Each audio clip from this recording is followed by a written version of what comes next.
I am the box troll. Ooh. Ooh. Ooh. Yeah, that's a bit of a stretch. So I'm here to talk about the new stop-motion movie, The Boxtrolls, based on a book called Here Be Monsters, because apparently every movie nowadays is based on a book. So right off the bat, let me just say I will be getting into spoilers, but I will say that I did enjoy this movie a lot. I really liked it. I recommend it. So if you've been thinking about seeing it, if you haven't seen it yet, then go check it out and then come back and finish the video. So the story is there's this town that looks all lopsided and poorly constructed. I don't know who planned that city, but they probably got fired. But underneath the city, there's these little guys called the Boxtrolls. These cute little guys that wear boxes, obviously, and they have names for whatever their box says on the front. Like one guy's name is Fish because he has a fish on there. Another guy's name is Shoe because he lives in a shoe box.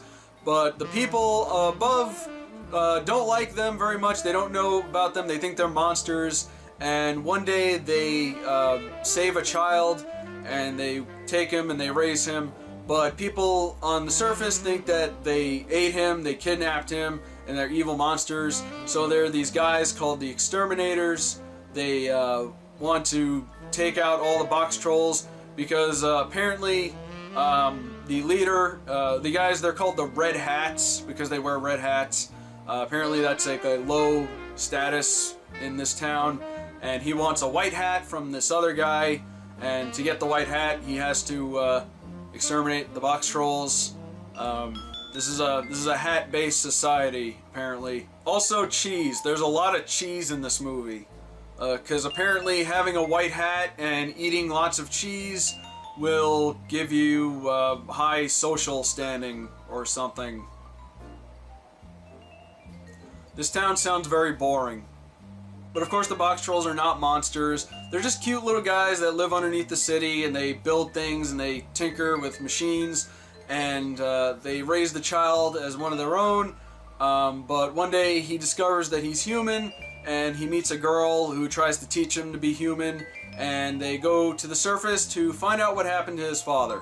I love the fact that stop motion has not become a dead art. If anything, it's as alive now as it's ever been, and this movie in particular was really well done. It's very detailed, and it has a lot of fluid, like very subtle movements, like in the face, in the eyebrows, and the chin, and the cheekbones. There's one scene where one character like got upset and he had like a twitch in his eye, and it was just so like just that little bit of movement right there. Just the attention to detail is just unbelievable in this movie. A lot of great characters in this movie. A lot of great voice performances too. The main bad guy, whose name is Snatcher, he's voiced by Ben Kingsley, who does a tremendous job. He's the kind of villain that I really like. The one that is legitimately crazy and not just, you know, he's kind of blinded by his own, you know, attempt to reach a goal because he wants that white hat so badly, and he wants to just sit and eat cheese with the other white hat guys, and it, you know, it obviously doesn't sound very interesting, but to him it just meant everything, and he will do whatever it takes to reach that goal. Like I said before, he's a little bit crazy, so there's many scenes in the movie where he's dressed as a woman, and the whole time I'm just envisioning Ben Kingsley just recording his lines, trying to do a woman's voice, and he's like, "Oh, we'll get those box trolls!" I was just dying laughing when I found out that that was him. Again, I'm gonna get into spoilers, but this one thing I won't spoil is what happens to him at the end. But let's just say he got exactly what he wanted, and I love when a villain gets exactly what they want, and they realize that maybe it wasn't worth getting in the first place, or at least the audience does. So yeah, I really like that part. So yeah, that was really cool. He has a couple of henchmen. I really like them because there's one who like truly believes that they were good guys and they were doing the right thing in the name of justice, and then another one who was constantly questioning He's like, there was a scene where they were chasing the Boxtrolls in a truck, and one of them was yelling, "Yes, we'll get you in the name of justice," and something like that. "We'll exterminate you in the name of justice." And then the other guy was like, "Well, that makes us sound like the villains." So yeah, this movie had a little touch of meta-ness behind it. I like the girl too. She's the daughter of the white hat guy. She's supposed to be like very prim and proper, like a, you know, respectable member of society.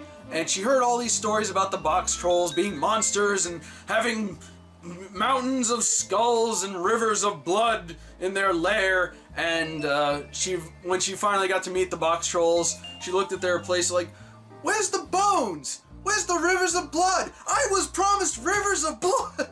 D. Bradley Baker was the voice of one of the Boxtrolls, but what was surprising was that Steve Blum was also one of the Boxtrolls, and I didn't realize that until I saw the credits. I was like, oh god, Spike Spiegel is a Boxtroll apparently. Tom from Toonami is a Boxtroll. I did not see that coming. Tracy Morgan is another one of the henchmen. He was really funny too, and I didn't even realize that was him, just like with Steve Blum, until I saw the credits. Simon Pegg was in this too, and he had a very small role, but he's always hilarious. Probably the only unlikable character was the white hat guy. I believe his name was Portly Round or something. He was just an asshole. Like, he was just so concerned about his cheese and his white hat that he like completely ignores his daughter. He completely forgets to help people when they need it. There's a scene where they're at a party and he was saying about how he had a whole bunch of money and he was gonna donate it to a children's hospital, but instead he just constructed a giant wheel of cheese. And that meant more to him than anything else. Of course, the giant wheel of cheese went rolling out the door and into the ocean. And this is right when Eggs, the boy, came out and said, you know, "I'm the long-lost child from the Boxtrolls, they're not monsters," etc., etc. And then he had this moment of like disbelief, and then he's like, "You ruined my cheese!" And I'm just like, did you not hear what he just said? Yeah, I did not like him, and even after, you know, the end of the movie came and he got better, it just left such a sour taste in my mouth that I just did not like him. So a few things I didn't like about this movie. The story at its core was very generic and very cliched, because it's stuff we've seen a million times before, you know, a boy or a man raised by whatever trying to become human again. It's kind of, you know, we've seen it with Tarzan and things like that. They also had things like, you know, who's the real monsters here? And, you know, don't believe propaganda. And, you know, you shouldn't hide in your box your whole life. You have to come out. So adults, you know, we're gonna look at this and say, we've seen this a million times before. Another thing is something that I feel has become a big cliche in kids' movies. I don't really know exactly what to call it, but the Boxtrolls are basically, they're like the Minions from Despicable Me or the aliens from Toy Story. They're just, you know, cute little weird guys that do quirky things and don't speak, you know, our language. They just sort of make noise and they smile and and it's not to say I don't like that kind of thing. I mean, I think the Minions from Despicable Me were hilarious, but I don't like the fact that this might become the norm. Also, this movie has something I call death avoidance, where there's a lot of scenes where you think that character is dying, like, you know, when they're hunting all the Boxtrolls and they capture them and they take them away. They're called the Exterminators, so I assume that they were trying to, you know, get rid of them, to kill them or whatever.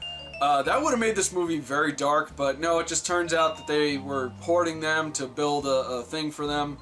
Also, they talked about how the Boxtrolls took the boy from his father, but it turned out that Snatcher wanted him, because his father was a builder, he wanted him to build something for him and he refused. So they had this scene where he dropped his son out the window, gave it to the Boxtrolls, said, go, get out of here. And Snatcher just beat him up and hit him with a wrench. And they even said it, like, after the flashback, they're like, Snatcher killed my father. But nope, His father was alive. That was the weird upside down guy that Simon Pegg plays. And you actually can kind of figure that out. As soon as you see him there, you know that that was him. But yeah, not that I want to see, you know, a lot of death. This is a kids movie after all, but it feels cheap, and you feel cheated, and maybe it would have been a much stronger message if they let some of these characters be dead. Having said that, there is at least one death in this movie, and it happens at the very end. It is quite hilarious when it happens. I know that sounds kind of bad, but you're gonna have to trust me on this one. Just if you haven't seen the movie yet, you'll see. At the same time, it's also kind of horrific, but it was very fitting of things that had happened. It was foreshadowed to quite a bit. So, okay, I guess that's something. But all in all, I did enjoy the movie a lot. There were a lot of kids in the theater I was at. They were laughing and having a good time.